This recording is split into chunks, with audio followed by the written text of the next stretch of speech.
بسم اللہ الرحمن الرحیم۔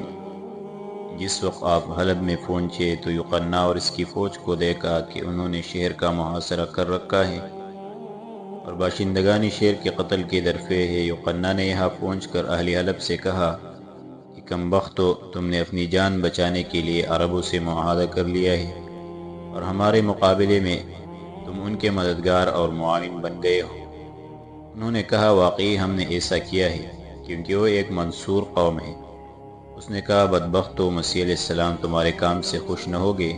مسیح کی قسم، میں تمہارے بچے بچے کو قتل کر دوں گا، ورنہ تم اس معاہدہ کو توڑ کر میرے ساتھ ان سے لڑنے کے لیے جنگ میں چلو۔ اور جس شخص نے تمہیں صلح کی رائے دی اور سب سے پہلے اس کی طرف اقدام کیا ہے، اسے میرے سامنے لاؤ تاکہ سب سے پہلے میں اسے قتل کر دوں۔ انہوں نے جب اس کی نہ سنی اور نہ اس کے حکم کی تعمیل کے لیے قدم بڑھایا، اس نے اپنے غلاموں کو حکم دیا کہ فلاں فلاں آدمیوں کو پکڑ لاؤ تاکہ میں انہیں قتل کر دوں، کیونکہ فلاں سردار نے مجھے خبر دی ہے کہ فلاں فلاں شخص مصالحت کے لیے گئے تھے جو مجھے راستہ میں آتے ہوئے ملے اور میں نے انہیں پہچان لیا۔ غلام یہ سنتے ہی حلب والوں کے گھروں پر چڑھ گئے اور انہیں ان کے فرشوں اور گھروں کے دروازوں پر قتل کرنے لگے۔ یقنا کے بھائی یوحنا نے، جو اس وقت قلعہ میں موجود تھا، جب اہل شہر کا چیخنا اور چلانا سنا تو اپنے بھائی کے پاس آیا اور اسے لوگوں کو قتل کرتے ہوئے دیکھا۔ اس وقت تک 300 آدمی قتل کر دیے گئے تھے۔ اس نے زور سے یوحنا کو مخاطب کیا اور کہا، ذرا رحم کر اور یہ کام نہ کر۔ مسیح علیہ السلام تجھ پر غصے ہو گئے، کیونکہ جب مسیح علیہ السلام نے دشمن کے مارنے سے ممانعت فرمائی ہے تو خود ان لوگوں کو قتل کرنا جو دین نصارہ کے حامل ہے کس طرح جائز ہوگا؟ یوحنا نے کہا، ان لوگوں نے عربوں سے معاہدہ کر لیا ہے اور ہمارے مقابلے میں یہ ان کے مددگار ہو گئے۔ اس نے کہا، اس میں ان کی کوئی خطا نہیں، اپنی جان بچانے کے لیے انہوں نے ایسا کیا ہے، وہ لشکری آدمی نہیں ہے۔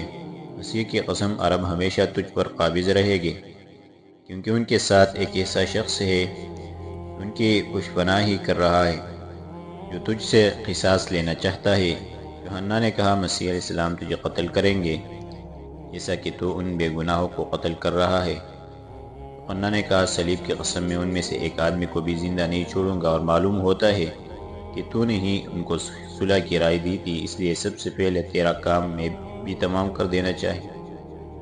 یہ کہہ کر یہ اپنے بھائی کی طرف جھپٹا، اسے پکڑ کر اپنے قبضے میں کیا اور تلوار سون کے چاہا کہ اس کی گردن اڑا دوں۔ یوحنا نے جب اپنے آپ کو بھائی کے پنجے میں گرفتار پایا، تلوار میان سے باہر دی کہ اور سمجھ لیا کہ اب کام تمام ہوا چاہتا ہے، تو اپنے سر کو آسمان کی طرف اٹھایا اور کہا، اللہم اشہد علی انی مسلم و انی مخالف لدین ہؤلاء القوم، ان اشہد اللہ الہ الا اللہ و اشہد ان محمد رسول اللہ و ان المسیح نبی اللہ۔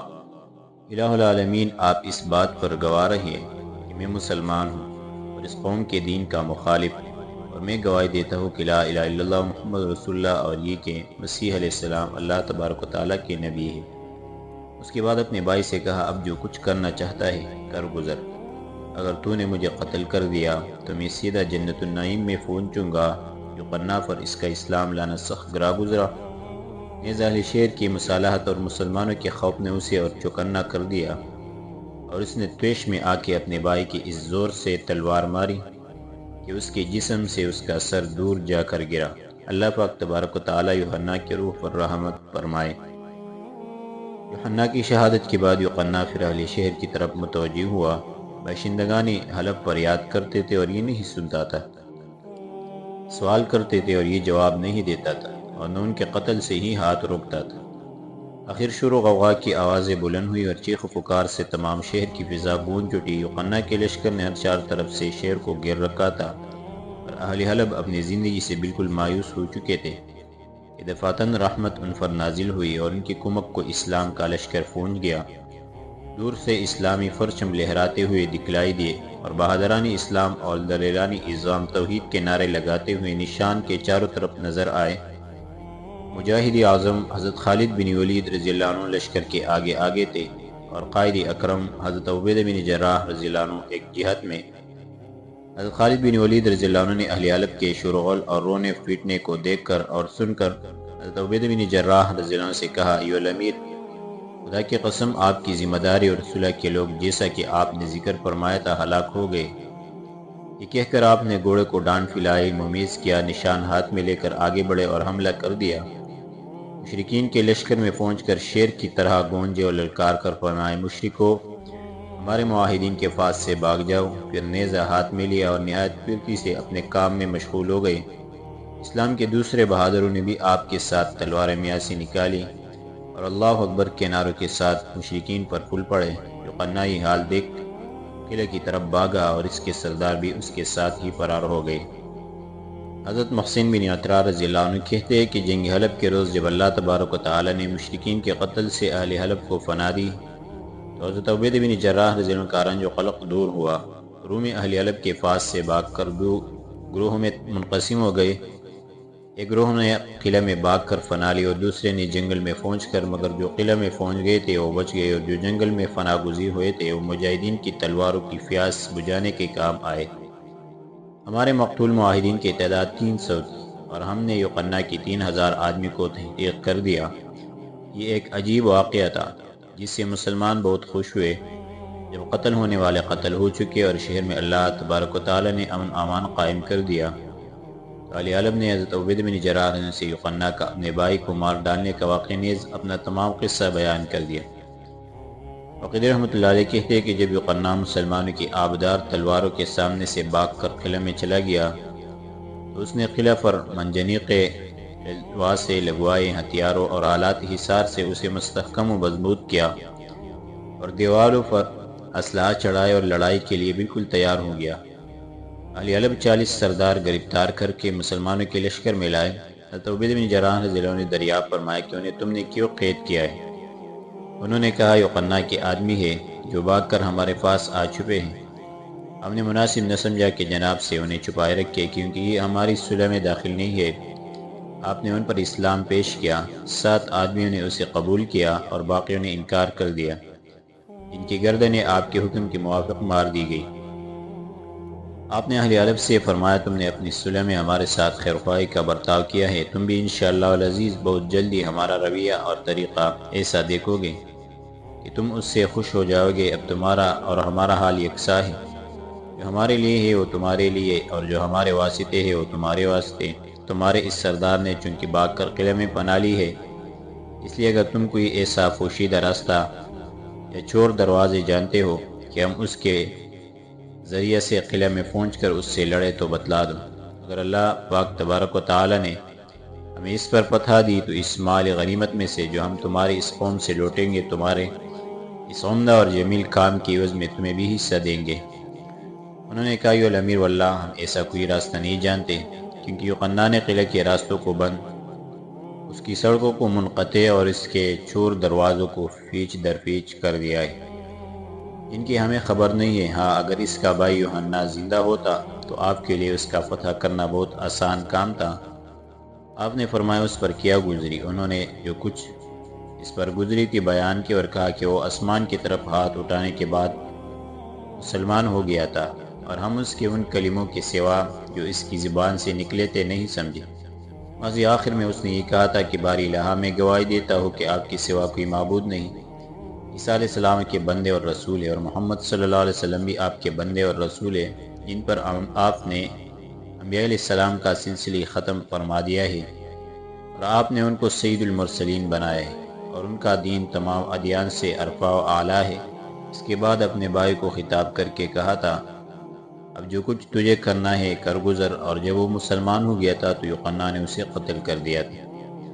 کہتے کہ آپ نے یہ سن کر فرمایا کہ اسے کس جگہ قتل کیا تھا۔ ان کے بتلانے کے بعد آپ فوراً اٹھے۔ حضرت خالد بن ولید رضی اللہ عنہ مسلمانوں کی ایک جماعت کو اپنے ساتھ لیا اور اس کے قتل کی جگہ پہنچے۔ مقتول چت پڑا ہوا تھا کیونکہ قتل کے وقت اشارہ کرتے ہوئے انگلی کڑی کی تھی، جو کڑی کی کڑی رہ گئی تھی وہ آسمان کی طرف تھی اور تمام جسم چودھویں رات کی چاند کی طرح چمک رہا تھا۔ حضرت عبید بن جراح رضی اللہ عنہ نے اسے اٹھایا، کفن پہنایا، نماز جنازہ پڑھی اور مقام ابراہیم علیہ السلام میں دفن کر دیا۔ جس وقت آپ وہاں سے تشریف لائے تو مسلمانوں میں سے ایک شخص کھڑا ہوا اور کہنے لگا اللہ پاک تبارک و تعالی سردار کو نیک ہدایت فرمائے، آپ اس قوم کی طرف دیکھیں، اگر یہ فی الواقع ہمارے لشکر اور گروہ میں داخل ہو گئی ہے تو ہمیں اپنی قوم کے پوشیدہ راستوں سے مطلق کر دے گی۔ باشندگان حلب نے اس شخص سے کہا، خدا کی قسم ہم آپ ہی کے گروہ میں داخل ہے، اور واللہ ہم اس کے پوشیدہ اور پیچھ در پیچھ راستوں سے واقف نہیں، ہم کبھی آپ کے ساتھ غدر و بے وفائی نہ کریں گے، آپ مطمئن رہیں۔ اسی وقت حضرت عبیدہ بن جراح رضی اللہ عنہ حضرت خالد بن ولید رضی اللہ عنہ نے اس دوسرے مسلمانوں کی طرف متوجہ ہوئے فرمایا، باری تعالیٰ جل مجدہ آپ حضرات پر رحم فرمائے، مجھے اس کام میں آپ مشورہ دے کہ میں کیا کروں۔ یہ سنتے ہی ایک شخص مسمى یونس بن عامر غسانی، جو شام کے شیروں پہاڑوں اور اس کی پیچیدہ اور آسان راستوں سے بخوبی واقف اور شام کی سرزمین میں سفر کیے ہوئے تھا، کہنے لگا، اللہ پاک عز و جل سردار کے کام کی اصلاح فرمائے۔ میں شام کے شیروں کے حالات سے چونکہ واقف ہوں، اس لیے اگر جناب میری رائے کی طرف توجہ فرمائیں تو زیادہ انسب ہوگا۔ آپ نے فرمایا، ابن عامر، میرے نزدیک تم مسلمانوں کے سچے بے خواہ ہو، جو کچھ کہنا چاہتے ہو کہو۔ اس نے کہا، ایھا الامیر، آپ اس بات کو سمجھے کہ اللہ پاک و تبارک تعالی نے آپ کے ہاتھ سے شام کے شیروں کو فتح کر دیا، گمراہ کافروں اور ان کے حامیوں کو قتل کرایا۔